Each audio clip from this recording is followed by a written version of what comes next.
The guest of House Fortums, accompanied by the Azure Dragoon, no less. I cannot imagine what brought you out this far, but you are welcome to enter the tunnels if that is your will. Assuming the beacon still functions, we must pray to the 12 it does. We shall arrive at our destination in mere moments. Though I do not expect to be greeted by the primal Shiva, we should nevertheless be prepared for a frosty reception. The heretics are not like to rejoice at the appearance of uninvited guests, particularly ones with our history.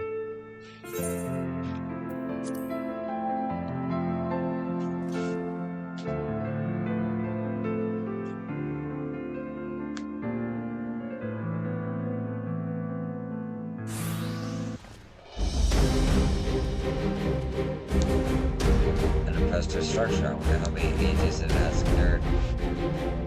May have issued acid documents. They seem a friendly bunch.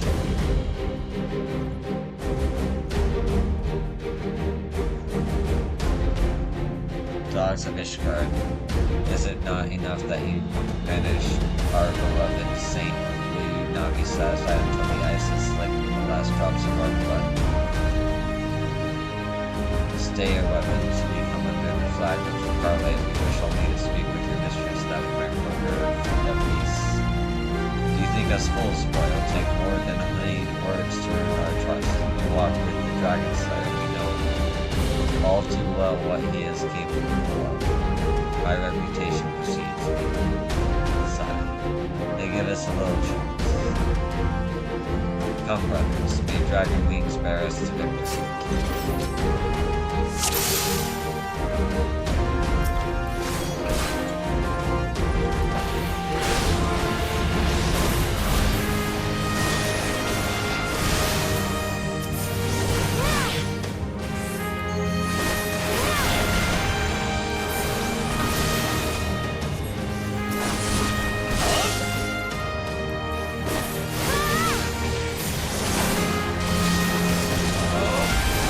Your guard is down.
Know your folly.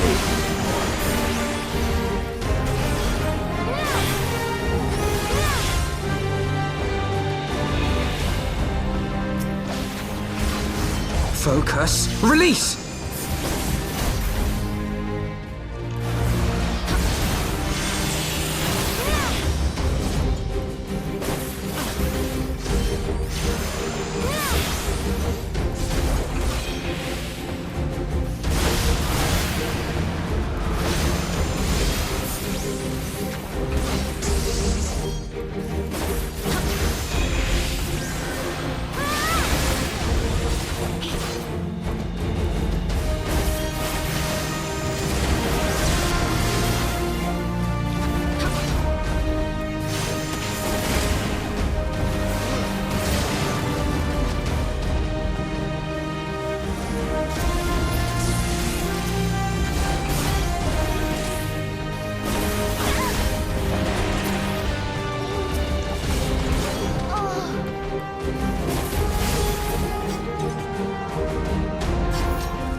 They fight like demons. 'Tis death to remain. Fall back, brothers. Retreat to the cinders.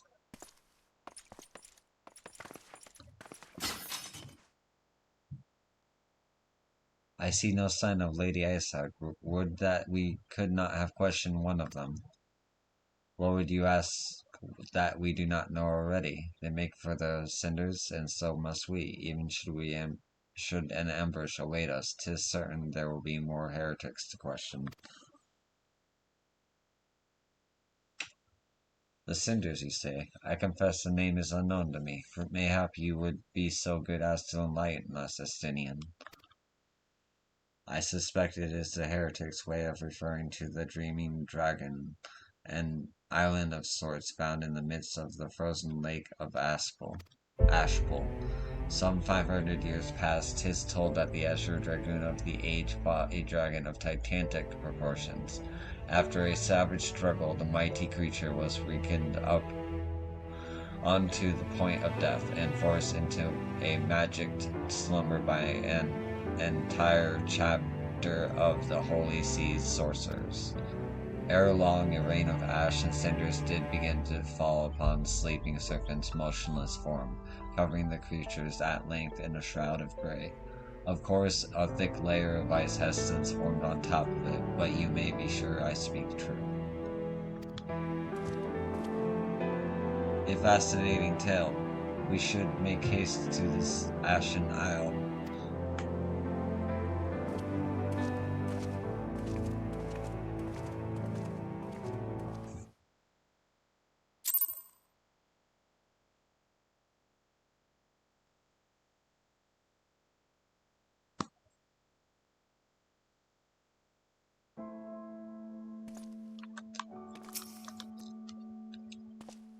The dreaming dragon lies far to the west. Before we approach the frozen beast, however, there is another place I would like to visit first. I am told the convictors have set up a camp in Twin Pools. Their leader, Gentilot, may have information of use to us.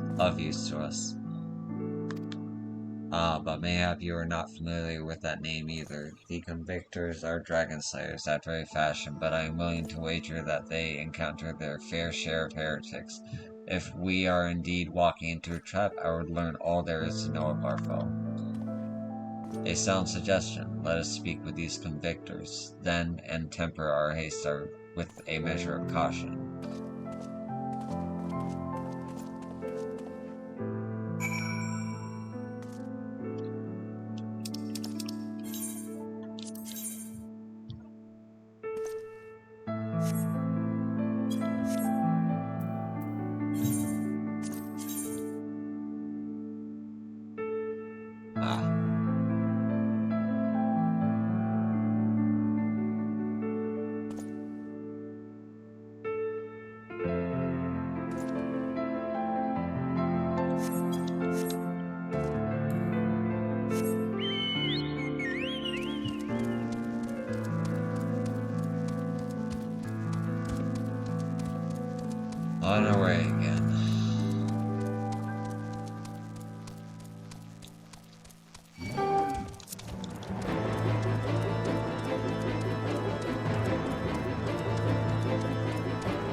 Fucking polar bears.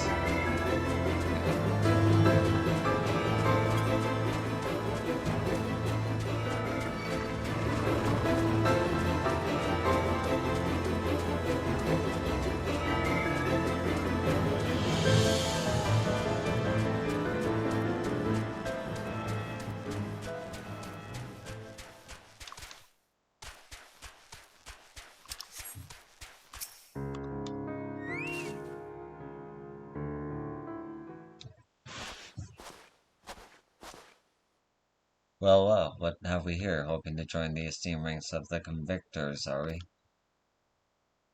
The hard-eyed lass looks promising, but you have a frail look about you. Boy, I give you 3 days ere Wilds claims your corpse. I beg your pardon. Be not so quick to judge. I have seen this frail youth fell heretics with a flick of his wrist. And who are you to question by the Fury? That armor, that lance, the Azure Dragoon himself graces our camp. Pray forgive my disrespect, sire. I am Gentlot, leader of the convictors and fellow slayer of dragons. May I ask what winds, fair or foul, carry you into our humble camp?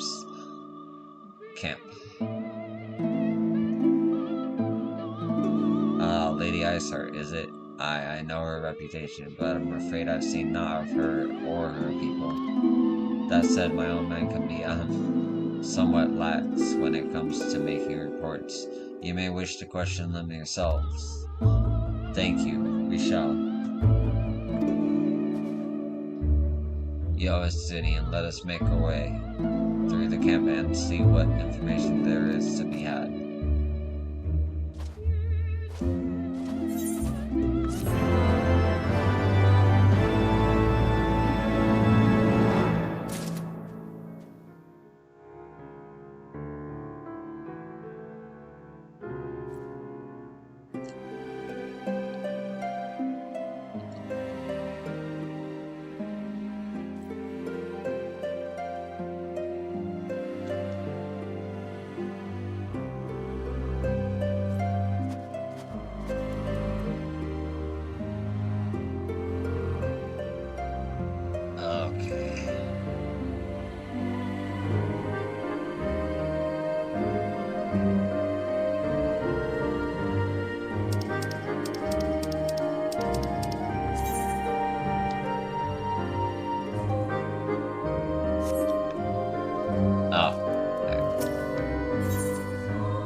Surely one of these people will have encountered heretics while out hunting. Pray speak with as many as you can, yo.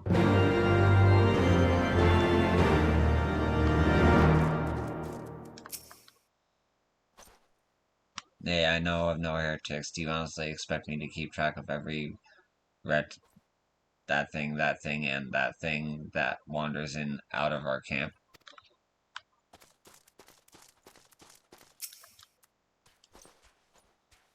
Are there any heretics in the area? I have not the faintest idea. Why a heretic could pass under my very nose and I should be none the wiser. I hunt dragons, my dear lady, the big ones. Forever do I scan the skies for signs of my prey. I care not for the miserable creatures that scurry upon the ground.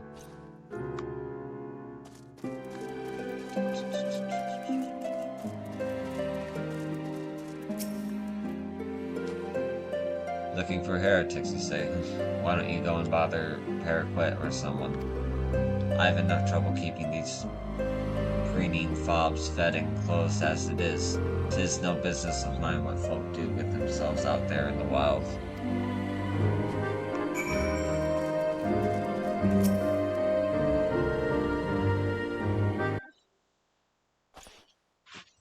summit?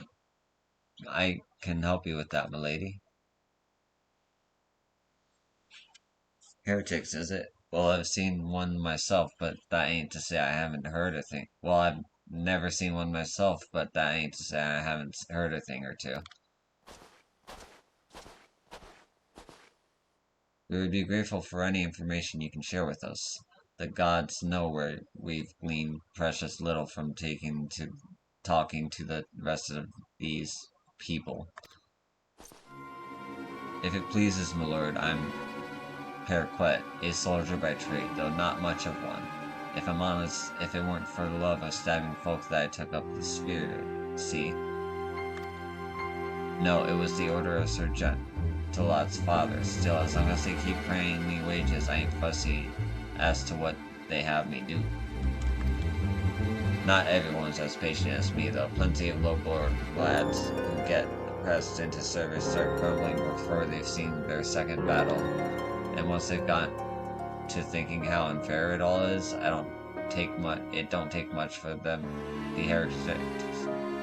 heretics to turn their heads. From what I hear, the simple promise of freedom tends to do it. That may explain how Lady Arasart was able to expand her following so swiftly. Sad to say, some mates of mine gobbled down the heretics' tribe and asked for seconds, told me they were off to the Western Highlands to light a signal fire. That's how you let the heretics know you're serious about joining their rank, apparently. Send up some sort of purple smoke and the bastards come to you. Aha. Is that so? Why then, I am minded to start a fire.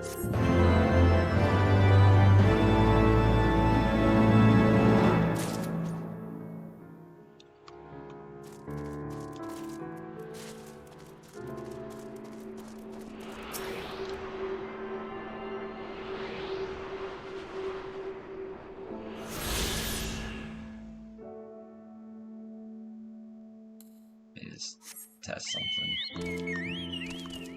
Okay. Not yet.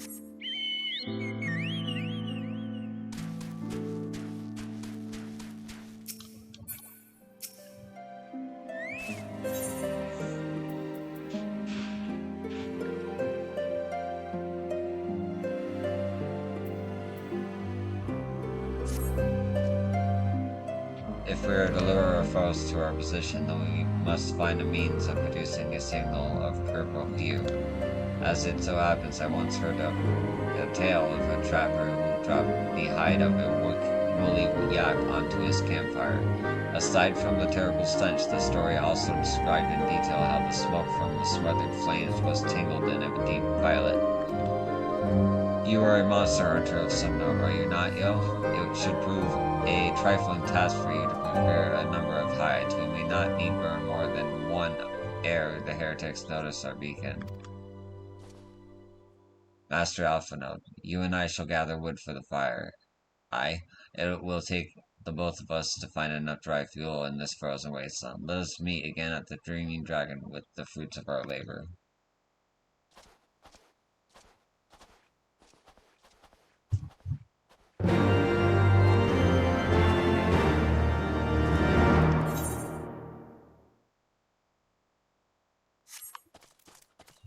Okay.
It would seem that collecting firewood is a new experience for Master Alpha. This must have been a privileged upbringing. Have you the hides we need?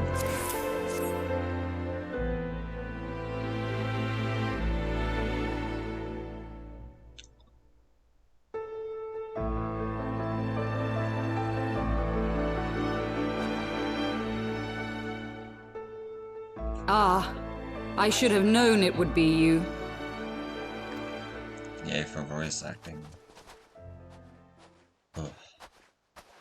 Word reached me of a struggle with a small but well-armed band of trespassers. Forgive my comrades their hostility. Few come here uninvited, and fewer still with good intent. Now, tell me why you are here.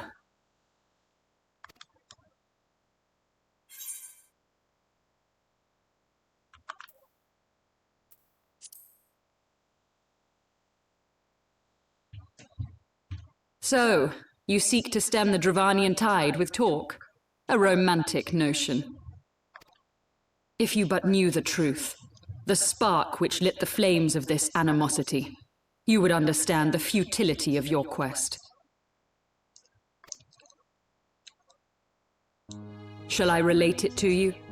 The sordid history my gift has shown me, that which the Holy See has taken such pains to suppress.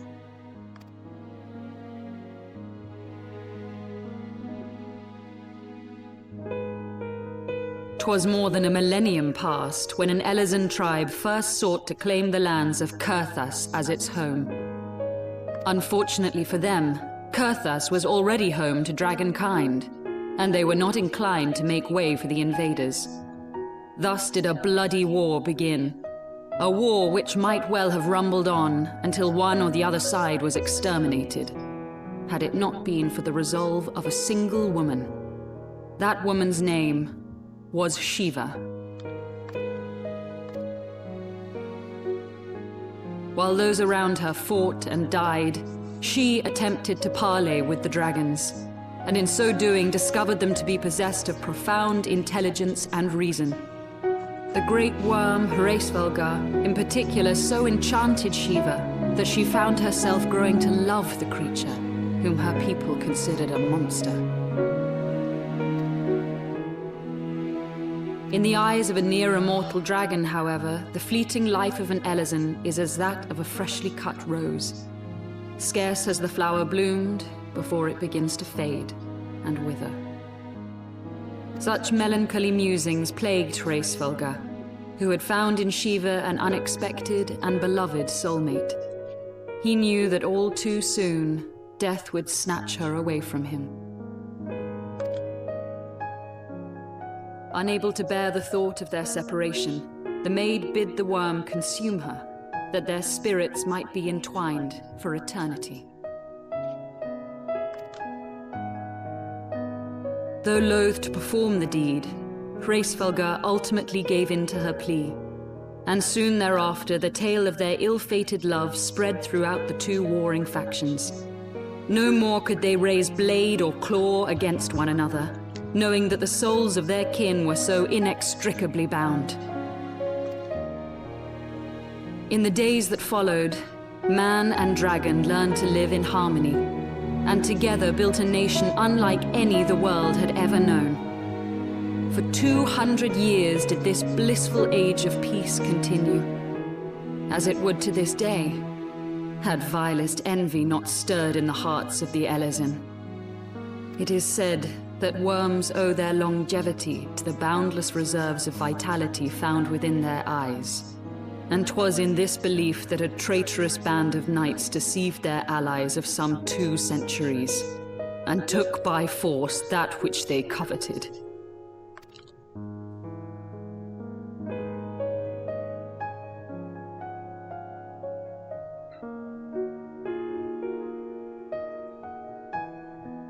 Nidhogg, he who now stands poised to unleash his wormlings upon Ishgard, was the great dragon who lost an eye to Elezen treachery. And until he prizes it from the hands of the traitor's progeny, no amount of conciliatory words will stay his fury. You are wrong, Lady Iceheart.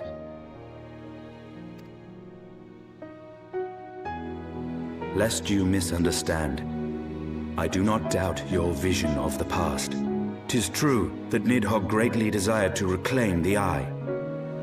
Indeed, it was for that very reason that I kept it with me as I roamed the land, attempting to draw him away from the city.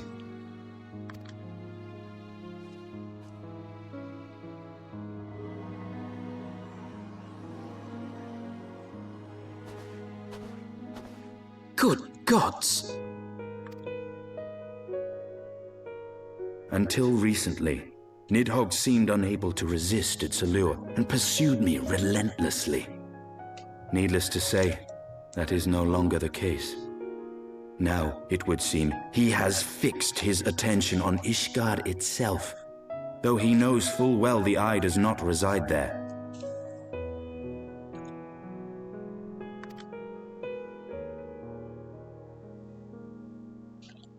You believe he targets the capital for another reason? I believe reason has all but left him. Through the Eye, I feel much of what Nidhogg feels, and the dragon's thirst for vengeance will not be quenched by aught less than a sea of blood.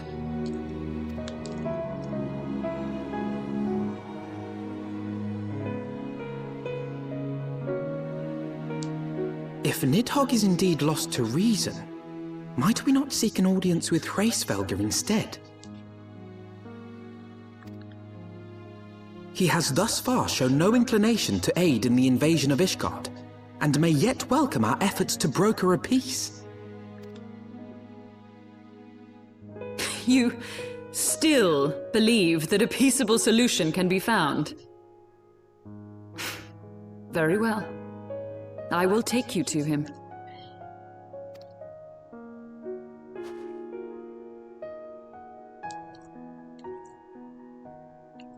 Our road will lead us to Dravania, the homeland of dragonkind. There we shall ascend unto the clouds, where Hraesvelgr resides.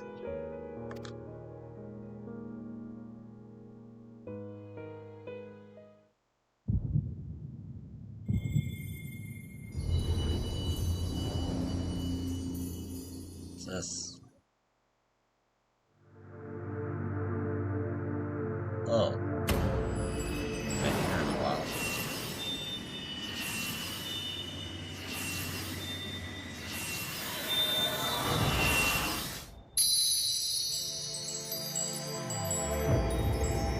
That's interesting. Why did they do that? Huh.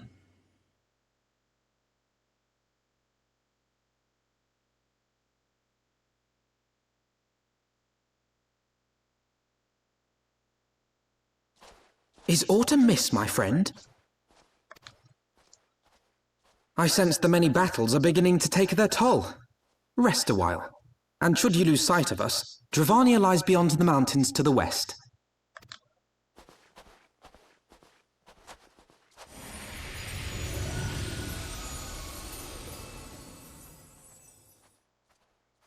Curious.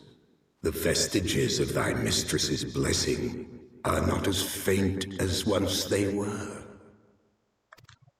Thy will to succeed grants thee unusual fortitude. But will it be enough?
When will I be able to fly?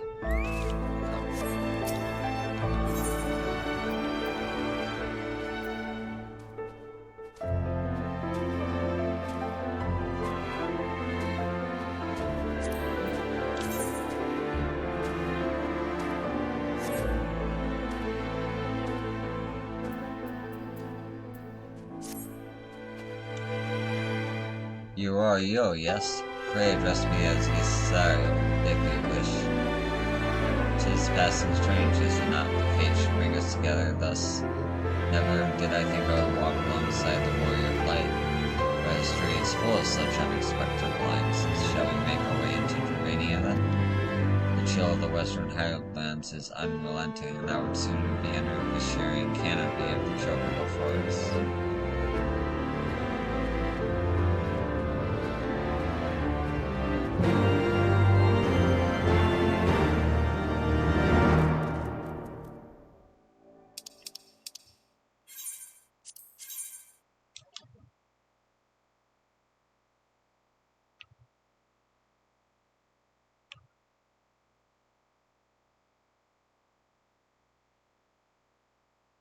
Okay, we got some area to explore.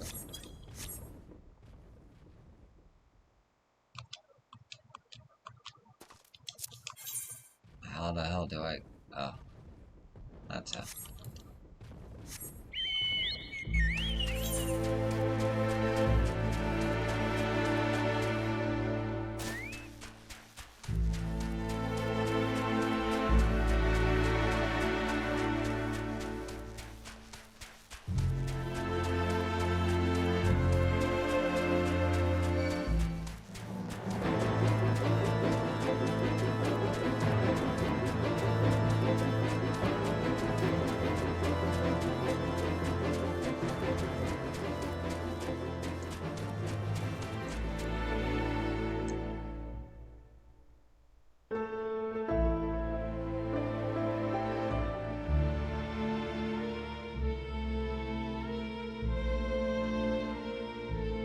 Beyond Abalathia's spine, the great mountain range that spans the continent of Aldenard from east to west. Into the deepening shadows of Som-Al, where lies the ancient home of dragonkind.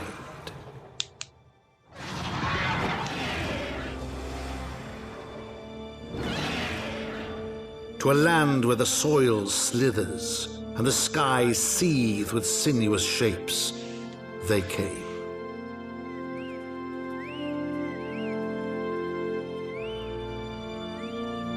Alright. It's the start of a new arc.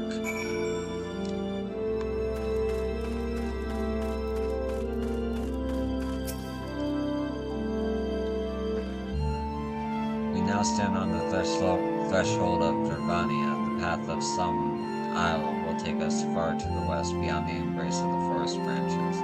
It will be a long and demanding journey. Might I suggest we take our rest at a village up ahead and see what we are properly provisioned? There is a village here, but I thought these lands the sole domain of dragonkind. Why would anyone choose to live in such a perilous place?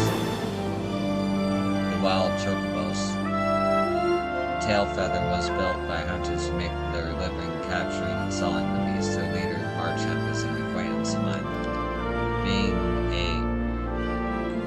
egregious sort, he will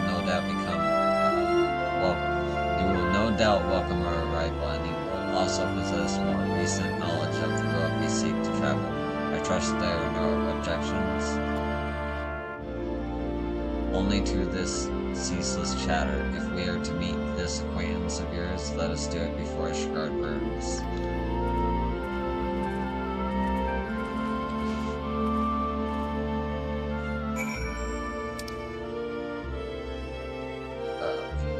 That'll be a good place to stop.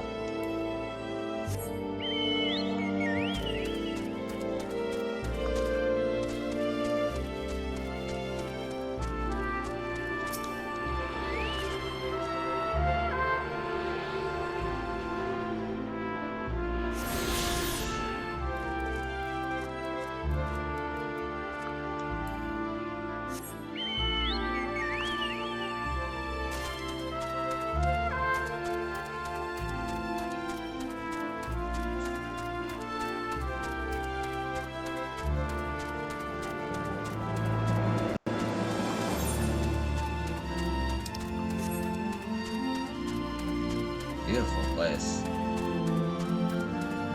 I like the song too. Finally some new music.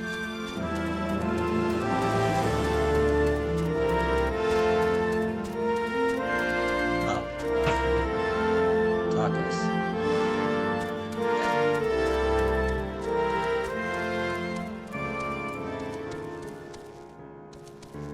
I love how each one of these etherite crystals looks different. It's a nice little touch.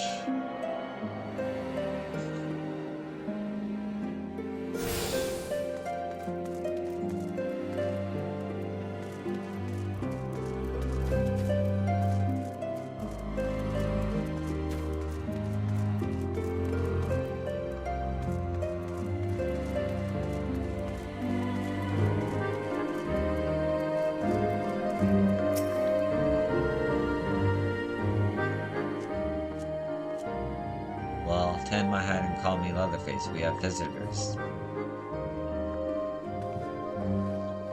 Aho, and if it ain't the lovely Yasserl.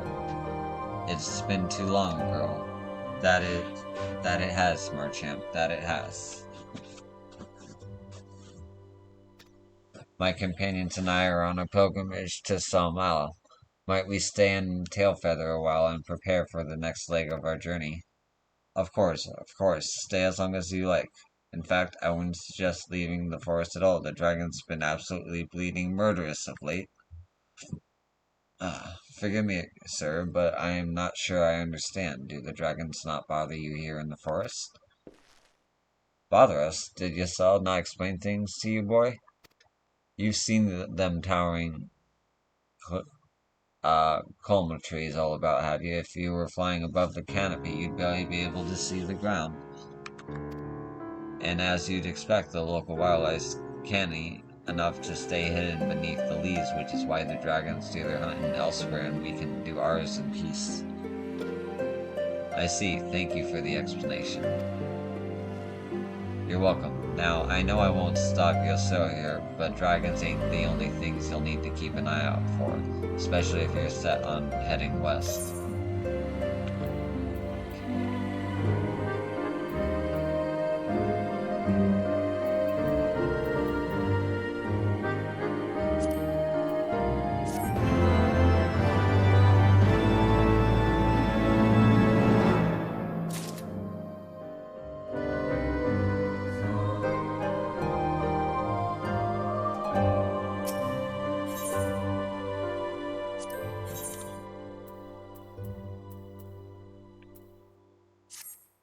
I dare say you're wondering what could possibly be worse than dragons, eh? Well, I'll tell you, the bloody Garganeth. That's what you might get if you crossed an antling with a mega crab and taught the thing how to walk on two legs. They never used to stray far from their hives out of fear of the dragons, but they've gotten a lot more aggressive of late, sending out war parties for moms in all directions. They've even taken to harassing the Dravanians in their own lairs, if you can believe it. And when they venture into the forest, which is more and more, by the way, they certainly ain't afraid to come after my lot. I can only imagine how much worse it'd be closer to Ganath's home territory.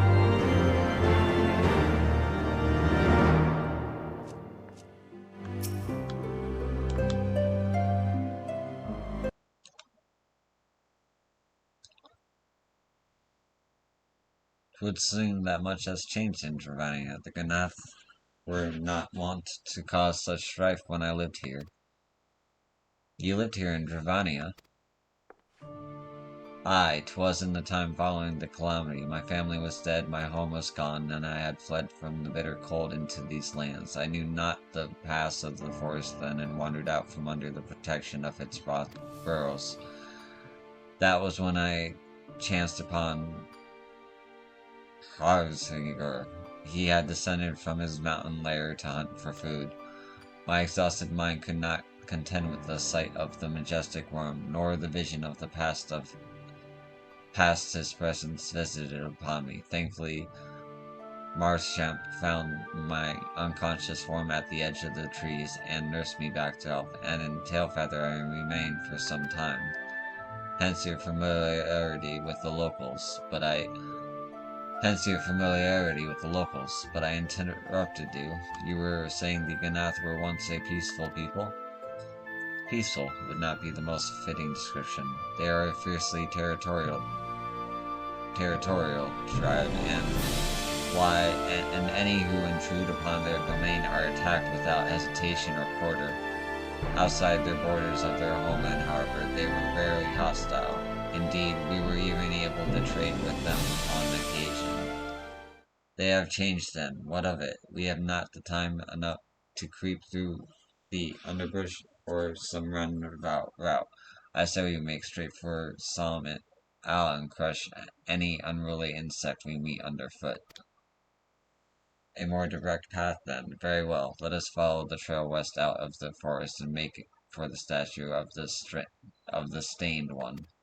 From there, we should have a fair view of the road that leads to Salmal, shall we?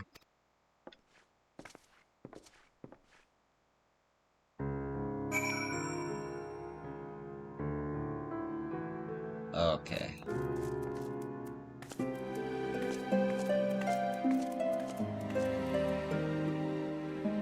Now that I can teleport here.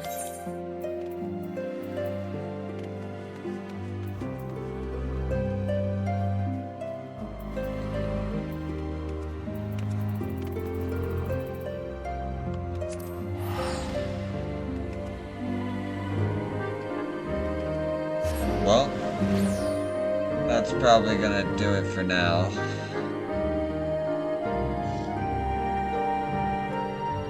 I got some stuff to do. Thanks for having me. And yeah, I'll see you in the next one.